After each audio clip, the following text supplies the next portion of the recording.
Les ondes de Limo. Osez la curiosité pour votre bien. Anne-Sandrine Di Girolamo.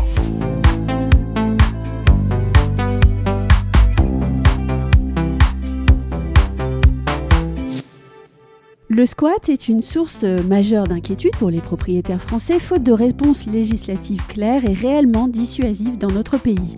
Les Italiens pourraient-ils alors inspirer le législateur français ? Avec son nouveau décret sécurité, entré en vigueur en avril 2025, l'Italie vient d'intégrer dans son code pénal et son code de procédure pénale de nouvelles dispositions pour lutter contre les occupations illégales et souhaiter garantir aux propriétaires une intervention vigoureuse et immédiate.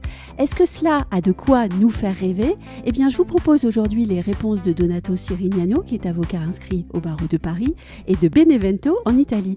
Bonjour Donato Cirignano. Oui, bonjour à vous. On va d'abord commencer en donnant à nos auditeurs quelques informations sur ces textes issus de ce décret sécurité. Alors, en quoi consistent ces nouveaux articles du Code pénal et du Code de procédure pénale ? Et puis aussi, est-ce que ce sont des textes qui sont amenés de façon certaine à être appliqués ? Alors, oui, effectivement, aujourd'hui, le débat public en Italie, mais même ailleurs, se concentre sur ces mesures qui sont censées faire face au phénomène du squat en Italie. Oui. Et le gouvernement a approuvé un décret qui devra successivement, qui introduit déjà des mesures d'ordre pénal et de procédure pénale dans le système législatif italien, oui, qui devront successivement être validés par le législateur en Parlement et, comme on dit, convertis en loi. Donc, pour le moment, ils sont des dispositions légales immédiatement applicables, mais qui pourront, au cours du temps, être modifiées par le législateur. Oui. Donc, de quoi parle-t-on ?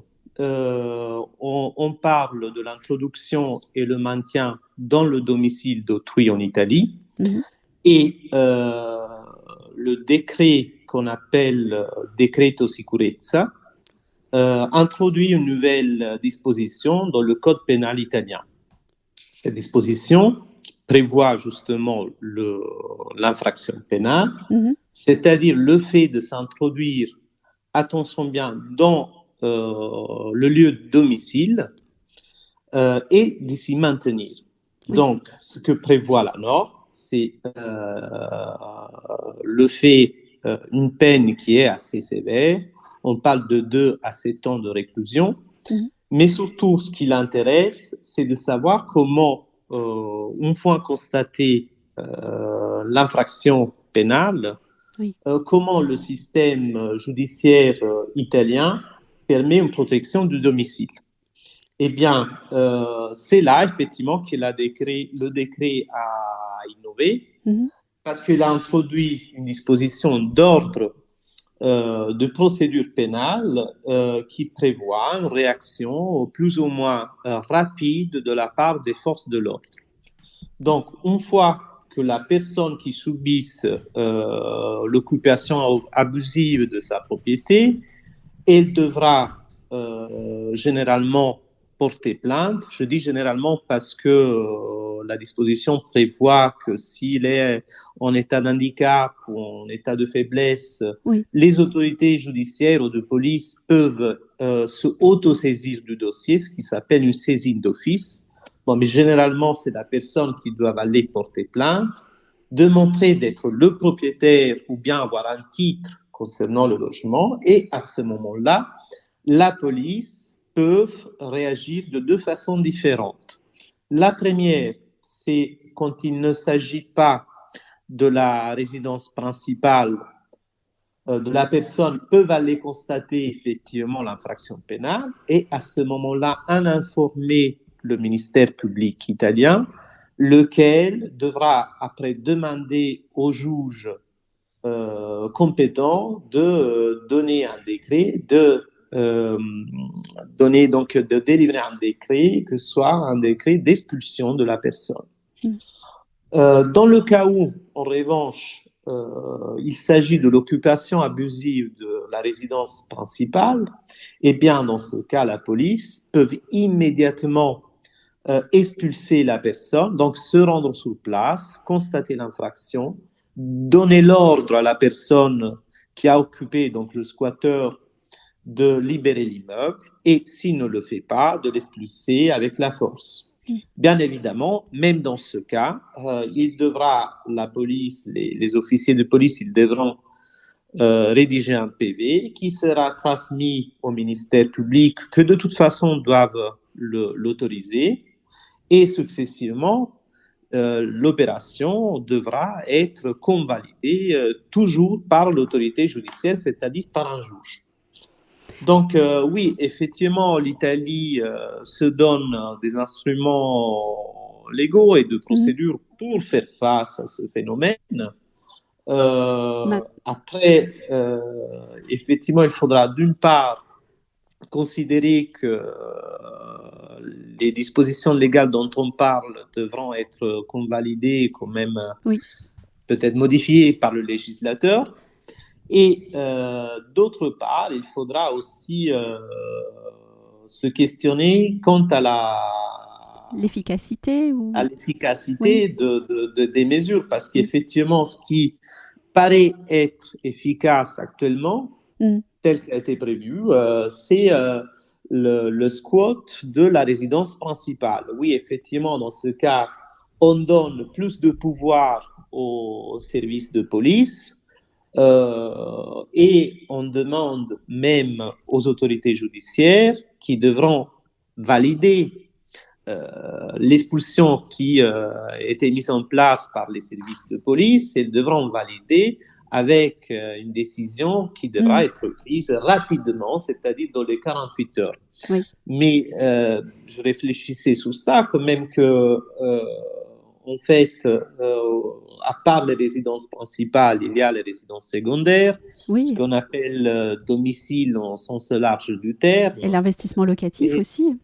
Et oui, donc il faudra aussi comprendre que dans le cas d'une résidence qui est secondaire ou de vacances, etc., la police n'a pas les mêmes pouvoirs. Il devra quand même demander au procureur qui devra faire sa demande en juge et l'autorité judiciaire devra prendre position. Donc, ce n'est pas si immédiat dans le cas d'une résidence secondaire. Ça n'est pas immédiat, c'est aussi un peu plus nuancé. J'ai deux questions. Première chose, est-ce que tout de même, avec ces textes, l'Italie entend commencer à mieux protéger le droit de la propriété? Ça, c'est la première question. Et puis l'autre, est-ce que, quand on vous écoute, on se dit, est-ce que finalement la justice, la police italienne, en tout cas pour la résidence principale, auront les moyens de faire respecter les textes? Parce que cette question des délais très courts impose aussi une sacrée mécanique judiciaire et policière. Il faut aussi dire la vérité. Oui, tout à fait. Donc, alors, sur le droit de la propriété, est-ce que c'est quand même un signal en Italie selon lequel on va travailler à mieux protéger le droit de la propriété? Alors oui, effectivement, ce qu'il faut dire en toute honnêteté, c'est que les dernières années de ce nouveau législateur italien ont été marquées par plusieurs mesures qui concernent la propriété et la sauvegarde du patrimoine immobilier.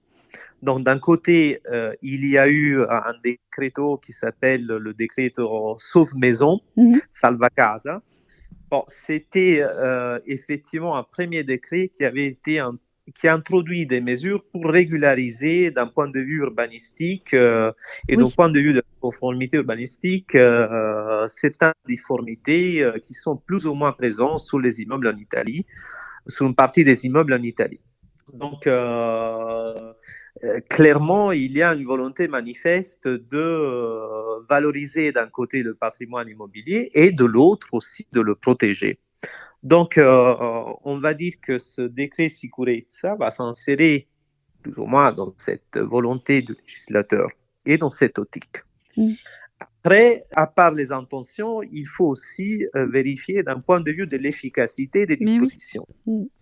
Et en France comme en Italie, bon, plutôt dans ce cas en Italie comme en France, la sauvegarde de la propriété, c'est un sujet.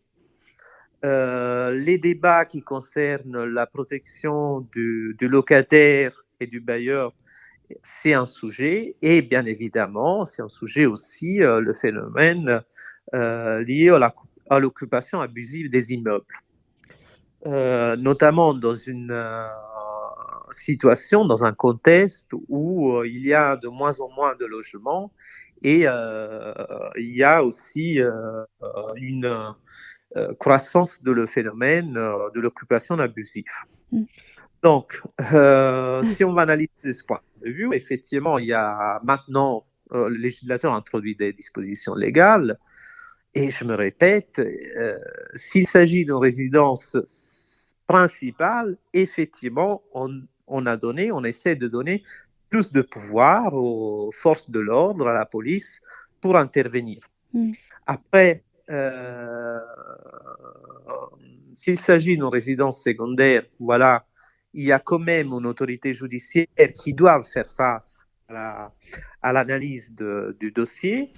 Eh bien, effectivement, dans ce cas, moi, personnellement, je me pose des questions qui soient d'ordre d'efficacité, parce que justement, on connaît très bien le contexte aussi de la justice en Italie et ses problématiques. Donc, effectivement, je ne sais pas si après, réellement, ils seront en mesure de faire face à la demande, au traitement nécessaire qui mérite ces dossiers. Donc, voilà, il y a quand même une volonté de donner au système légal des nouveaux moyens pour réagir. De l'autre côté, moi je dis que voilà, le tout quand même s'insère dans une façon italienne d'envisager les choses qui est plutôt libérale. Hein. Donc voilà, il y a quand même une autorité judiciaire qui est demandée de prendre position sur les dossiers. Malgré les peines qui sont sévères, il y a quand même des clauses d'irresponsabilité pénale, parce qu'il est donné quand même faculté aux occupants abusifs de se désister de son occupation à ce moment-là. On dit qu'il y a une clause d'irresponsabilité. Et voilà, donc le tout rentre dans cette optique italienne qui est plutôt libérale et plutôt demandant un traitement qui soit de la part de l'autorité judiciaire, que d'un côté, clairement, donne plusieurs garanties, ou quand même respecte les garanties des uns et des autres, mais de l'autre impose une certaine difficulté de gestion du dossier. Mais oui. Si on veut faire une comparaison, par exemple, par rapport à ce qui se passe en France, on sait très bien qu'en France, les décisions par rapport aux squatteurs ne sont pas prises, au moins dans la procédure qu'on dit accélérée, par l'autorité judiciaire. Il y a une demande qui est envoyée au représentant de l'État, et c'est le représentant de l'État après qui prend une décision en considération de la situation des squatteurs. Donc voilà, c'est un peu ça le contexte dans lequel ils doivent être analysées ces nouvelles dispositions. Alors, ma dernière question, elle va peut-être vous faire sourire, mais vous qui êtes avocat en France et en Italie, et ça c'est vraiment intéressant, et merci d'accepter cette interview, puisqu'il y a cette richesse dans votre pratique. Vous savez que nous, les Français, on aime beaucoup se critiquer, se flageller en disant que chez nous c'est moyennement bien, mais qu'ailleurs c'est bien mieux. Est-ce que la France pourrait, à un certain degré, quand même s'inspirer de ces textes italiens pour améliorer sa gestion du squat, ou bien est-ce que finalement, vous qui pratiquez les deux droits, en France, on n'est pas si mal que cela, et qu'est-ce qu'on pourrait finalement aussi améliorer en France alors ? Écoutez, effectivement, moi j'ai la pratique des deux côtés. Oui. Donc voilà, j'ai vécu des situations similaires dans les deux pays. Ce qui est nécessaire dans ces cas, on le comprend très bien en lisant même le texte de la disposition italienne, c'est une efficacité, mais au niveau du traitement même du dossier. Donc, je pense qu'en France comme en Italie, d'un point de vue législatif, finalement, les choses ont été faites pour améliorer la situation. Après, il y a une contrainte qui c'est la contrainte humaine. C'est-à-dire que, comme on envisage les choses en France, il doit y avoir une intervention des forces de police, il doit y avoir une intervention des représentants de l'État, et pour être efficace, cette réponse des forces de l'ordre doit être rapide. En Italie, les choses ont été faites, je vous disais, dans le cadre d'un système qui est plutôt libéral, c'est-à-dire que on essaye, selon certaines traditions républicaines italiennes, de garantir une impartialité de la décision qui ne doit pas être prise par un représentant de l'État, mais par un magistrat, un juge. Mais en même temps, le législateur lui-même est conscient du fait qu'il y a la nécessité de rapidité. C'est pour cela qu'ils indiquent à un moment donné, oui, une décision doit être émise, mais dans les 48 heures, dans le cas où il s'agit de la résidence principale. Donc je vous dis, si on veut faire un rapport entre les deux pays, je me dis que d'un point de vue législatif, il n'y a rien qui puisse être fait, mais on doit se positionner plutôt sur le plan de l'organisation et des effectifs. Parce que si on a une bonne réponse, cette bonne réponse, plutôt que par les règles, est donnée par les intervenants.